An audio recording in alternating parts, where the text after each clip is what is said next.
బీఎక్స్ఓ అంటే ఏంటి? బెలినైటిస్ జీరోటికా ఆబ్లిటరెన్స్. ఈ డిసీజ్ గురించి చాలా మందికి తెలీదు. But very dangerous disease. ఎందుకు అంటే ఈ బీఎక్స్ఓ క్యాన్సర్‌గా కన్వర్ట్ అయ్యే అవకాశాలు కానీ చాలా ఎక్కువ. రెండోది బీఎక్స్ఓ వచ్చిన వాళ్ళకి ఆ ముందలున్న చర్మం ఏదైతే అంగం యొక్క ముందలున్న చర్మం ఉంటుందో అది మొత్తం అతుక్కపోతుంది. వాళ్ళకు చూడ్డానికి అంగం యొక్క షేప్ గానీ, అంగం యొక్క గ్లాండ్స్ స్ట్రక్చర్ గానీ ఇవన్నీ పాడైపోతాయి. నేను మీ doctor Kareddy Sridhar Reddy, general laparoscopic surgeon, TRH hospital. So, బీఎక్స్ఓని ఎలా గుర్తుపట్టాలి అంటే, అంగం యొక్క ముందలున్న చర్మము వైట్ కలర్ అంటే హైపోపిగ్మెంటెడ్‌గా కలర్ చేంజెస్ ఉంటే, అది మీరు జస్ట్ కలర్ చేంజెస్ అనుకుంటున్నారు. కానీ అది బీఎక్స్ఓ.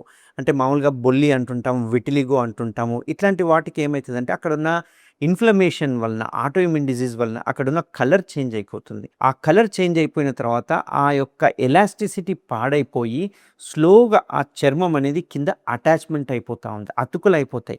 ఇవి ఎంత గట్టిగా అతుక్కుంటాయి అంటే చివరికి సర్జరీ చేయడానికి కొన్నిసార్లు ఇంపాసిబుల్ ఉంటుంది. ఈవెన్ లోపలికెళ్ళడానికి కూడా పాసిబుల్ కాదు. మొత్తం అడేరుగా గట్టిగా అతుక్కపోతుంది. మనం దాన్ని తీయనీకే పోతే ఆ గ్లాండ్స్ ఏది చర్మం ఏది గుర్తుపట్టడానికి రాదు. షేప్ మొత్తం మారిపోతూ ఉంటుంది. ఇట్లాంటి వాళ్ళకి ఆ ముందలున్న అంగం యొక్క ముందలున్న చర్మము అతుక్కపోవడం వల్ల, అంతేకాకుండా ఆ బీఎక్స్‌ఓ అనేది అంగానికి కూడా అటాక్ అవ్వడం వల్ల మెల్లగా యూరిన్ ట్రాక్ట్ ఇన్ఫెక్షన్స్ వస్తాయి. యూరిన్ పోసుకునే హోల్ ఉంటుంది కదా! మియేటస్ ఓపెనింగ్ అంటారు కదా!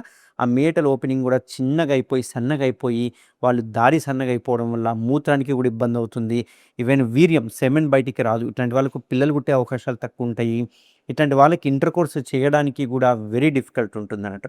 సో, మనం ఏమనుకుంటామంటే ఏదో బయట బొల్లి వచ్చినట్టు అక్కడ కూడా బొల్లి వచ్చినట్టుంది, విటిలిగో వచ్చింది, చర్మం కలర్ చేంజ్ అయితే ఏమైతది అని అనుకుంటాం. బట్ దాన్నే బీఎక్స్ఓ అంటాం. ఇది క్యాన్సర్‌గా కన్వర్ట్ అయ్యే అవకాశాలు చాలా ఎక్కువ ఉంటాయి. కాబట్టి ఇట్లాంటి బీఎక్స్ఓ వచ్చిన వాళ్ళు డెఫినిట్‌గా అంగం యొక్క ముందలున్న చర్మాన్ని ఏదైతే ఉందో దాన్ని డెఫినిట్‌గా మనం తీసేసుకోవాలి.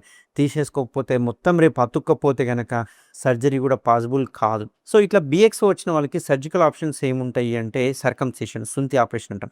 ఎప్పుడైతే మీరు అక్కడ కలర్ చేంజ్ చూసారో ఇమ్మీడియేట్‌గా సర్కంసిషన్ చేయించుకోవాలి. దీనికి మన దగ్గర ఉన్న సొల్యూషన్ ఏంది అంటే complete painless, stitchless, bloodless surgery. Stapler అనే సర్జరీ. దీనివల్ల మనం జస్ట్ చర్మాన్ని తీసేస్తామన్నట్టు. ఈ చర్మాన్ని తీసేయడం వల్ల మళ్ళీ అక్కడ వాళ్ళకు బీఎక్స్‌ఓ వచ్చే అవకాశాలు గానీ, లేకుంటే యూరిన్ పోసుకునే హోల్ సన్నగా అయిపోవడం గానీ ఇట్లాంటి అవకాశాలనేవి ఉండవు. సో, మీకెవరికైనా ఇలాంటి కలర్ చేంజెస్ ఉంటే గనక డెఫినిట్‌గా ట్రీట్మెంట్ తీసేసుకోండి.